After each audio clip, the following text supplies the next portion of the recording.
প্রায় 10 বছর আগে মা আমার ওড়িশার কোয়ার্টারে বেড়াতে গেছিলেন।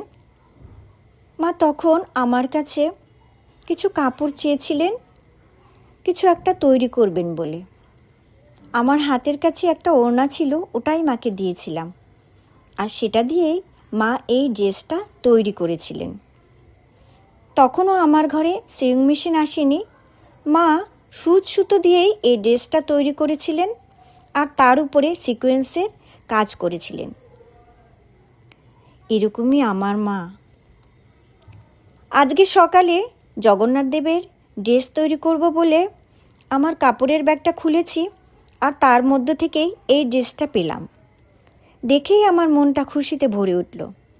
আমার মনে হলো জগন্নাথ দেবী এই নতুন ড্রেসটা পরে আমাকে পুজো দেবার কথা বলছেন, আর তাই চট করে আমি ড্রেসটা পরে নিয়ে আমি আমার জগন্নাথ দেবের পুজো করলাম।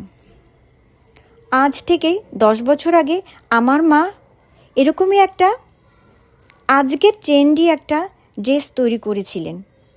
ভাবতেই গর্ব হয়, কত গুণী আমার মা। আমি এরকমই একজন গুণী মায়ের মেয়ে। আমার মায়ের হাত কখনোই খালি থাকে না। কখনো মা সুচ সুতো দিয়ে এমব্রয়ডারি করছেন, কখনো উল কাটা দিয়ে সোয়েটার বুনছেন, কখনো কাপড়ে ড্রয়িং করছেন, আর কখনো হাতা খুন্তি নিয়ে রান্না করছেন। আমার মা হোমিও ডক্টর।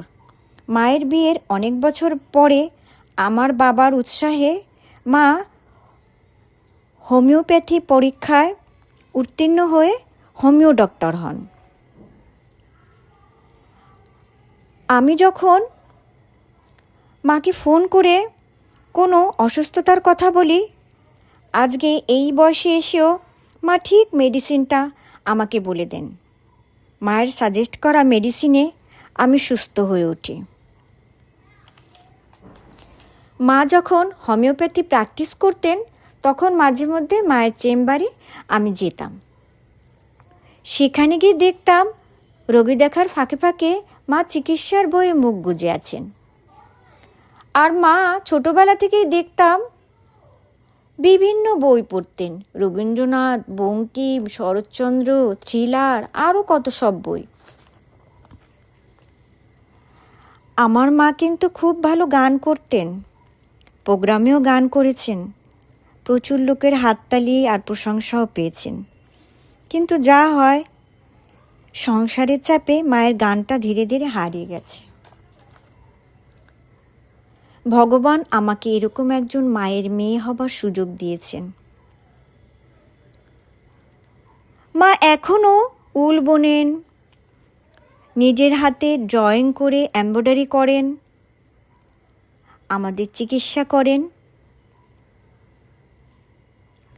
এটাই আমার মা। আজকে মায়ের একটা গুণের কথা বলতে গিয়ে আমি আমার মায়ের অনেক কথা শেয়ার করে ফেললাম।